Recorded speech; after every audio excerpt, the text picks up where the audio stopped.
আপনাদের পাশে থাকবো, আপনাদের সুখে দুঃখে শেষ দিন পর্যন্ত আপনাদের পাশে থাকার অঙ্গীকার করছি।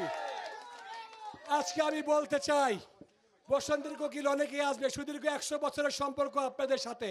নির্বাচনের ফলাফল যাই হোক না কেন, 5 তারিখে ভোট, 6 তারিখে অনেকেই চলে যাবে। সুদীর্ঘ 100 বছরে ফেলে যেতে পারিনি আপনাদের মায়া, ফেলে যেতে পারিনি আমার দাদা, আমার বাবা, আমার চাচারা আপনাদেরকে সুখে দুঃখে আপনাদের পাশে থেকেছে। আমাদের যাওয়ার কোনো জায়গা নাই, আপনারাই আমাদের পরিবার, আপনারাই আমাদের সব কিছু। আমাদের ব্যবসা বাণিজ্য থেকে শুরু করে সুখ দুঃখের সাথে আপনারা। কত কঠিন সময় গেছে, আপনারা আমাদের পাশে ছিলেন। কত বন্যা ঝড় তুফান গেছে, রোজা পূজা গেছে, আমরা আপনাদের পাশে থাকার চেষ্টা করেছি। এতটুকু বলতে পারি, বসন্তের কোকিল আসবে, বসন্তের কোকিল যাবে। 6 তারিখে কাউকে খুঁজে পাবেন না।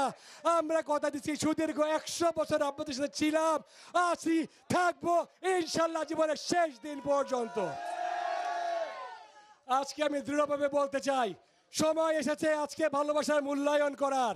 সময় এসেছে আজকে আমার আপনাদের যে হকদার হিসাবে আমি আসছি, যে হকদার নিয়ে আপনারা আমার কাছে আসছেন, যে দাবিদার, যে সন্তানের দাবি নিয়ে আজকে আপনাদের কাছে আসছি।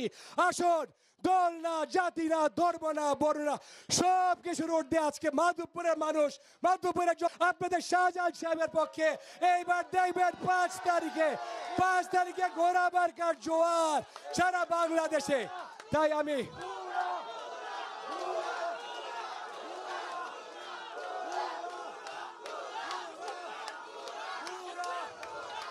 তাই সময় কম, নামাজ আজান দিয়ে দিবে, সময় কম, অনেক কিছু বলার ছিল, সময় কম, শুধু এতটুকুই বলবো। আপনার বিগত নির্বাচনে দেখা গেছে, আপনারা যারা ভোট দেন নাই, সেই ভোট যদি আমরা সবাই দিতাম, মা বোনদের লক্ষ ভোটের ব্যবধানে জিততাম। তাই আজকে সন্তান হিসেবে আপনাদের কাছে আসছি। কোনো কিছু ভয় পাবেন না। অনেকে অনেক কথা বলে, দরজা লাগাই ফেলবে, এই করবে, সে করবে। আমি বলতে চাই, সরকারের সর্বোচ্চ পর্যায় থেকে সুস্পষ্ট ইঙ্গিত দেওয়া আছে, উপজেলা নির্বাচন, স্থানীয় নির্বাচন, এই নির্বাচন সম্পূর্ণ নিরপেক্ষভাবে হবে। যার ভোট সে দেবে, জোরাজোরি করা কোনো অধিকার নাই। তাই আপনারা সকাল 5 তারিখ সকালবেলা মা বোনদের নিয়ে সকাল সকাল ঘুম থেকে উঠে চুলায় আগুন না দিয়ে 5 তারিখ একদিন আমার চাচা শাহজাহান সাহেবকে ভোট দিন। 5টা বছর আমার চাচাকে আমাদের খাদ্য হিসেবে খাটান। আজকে পরিশেষে এতটুকুই বলবো, সময় এসেছে জবাব দেওয়ার। আমরা রাজনীতি করি ভালোবাসার রাজনীতি, দলাদলির না। আমরা রাজনীতি করি মানুষের মন জোর করার রাজনীতি। আজকে সময় এসেছে জবাব দেওয়ার। বসন্তের কোকিল এসেছে, সাম্প্রদায়িকতার শক্তি ষড়যন্ত্র ছড়াবার চেষ্টা করতেছে। আমরা দল মত জাতি ধর্ম বর্ণের ঊর্ধ্বে মাধবপুরের সন্তান হিসাবে আমরা মাধবপুরের উন্নয়নের রাজনীতি করি। দল না, মত না, জাতি না, ধর্ম না, আমরা এক, পরিচয় এক। মাধবপুর আমাদের মাটি, আমরা মাধবপুরের সন্তান। এখানে আমাদের জন্ম, এখানে আমাদের মৃত্যু। তার মধ্যে আপনাদেরকে সাথে নিয়ে এর মধ্যে সময় পার করা। তাই আজকে আসুন, সকলকে বলবো, অনেক রাজনীতি হয়েছে, আর দলাদলি না, আর রাজনীতি না। এবার মাধবপুরের ভবিষ্যৎ প্রজন্ম যারা আছে, যুবক সম্প্রদায়, তোমরা এই রাজনীতির মাধ্যমে আমাদের ভবিষ্যৎ, মাধবপুরের ভবিষ্যৎ, মা বলতে করলে অবু সন্তান যারা আছে তাদের ভবিষ্যৎ নির্ধারিত হবে। আসো, জেগে ওঠো। আমি বলতে চাচ্ছি, আমি মাধবপুরে আনাচে কানাচে গিয়েছি, বিভিন্ন ইউনিয়নে গিয়েছি, জোয়ার উঠেছে ঘোড়া মার্কার, দাবায় রাখতে পারবো না ইনশাল্লাহ কেউ।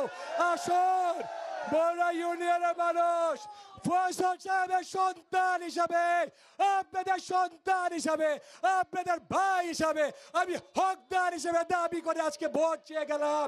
আপনারা ঘোড়া মার্কায় ভোট দেন, কথা দিয়ে গেলাম, সেই দিনের অপেক্ষায় থাকলাম। যেভাবে আপনারা ফয়সাল সাহেব, শহীদুদ্দিন সাহেবের নাতিকে ফয়সাল সাহেবকে আপনারা ভালোবেসেছেন, সেই দিনের অপেক্ষা থাকলাম যেদিন আমার সন্তান এই মাটিতে আসবে এবং আপনাদের সন্তানরা ঠিক এইভাবে একটা সুন্দর বড় ইউনিয়নের, সুন্দর মাধবপুরের স্বপ্ন দেখবে।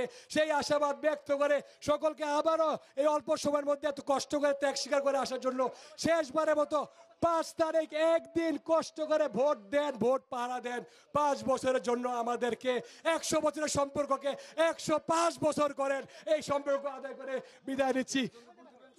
আমরা কথা দিয়ে যাচ্ছি, আপনারা দেখেছেন, আপনারা চাচাকে ভোট দেন, চাচার জিম্মাদার আমি থাকলাম, আপনাদের উন্নয়নের দায়িত্ব আমি নিয়ে গেলাম। এই বলে বিদায় নিচ্ছি।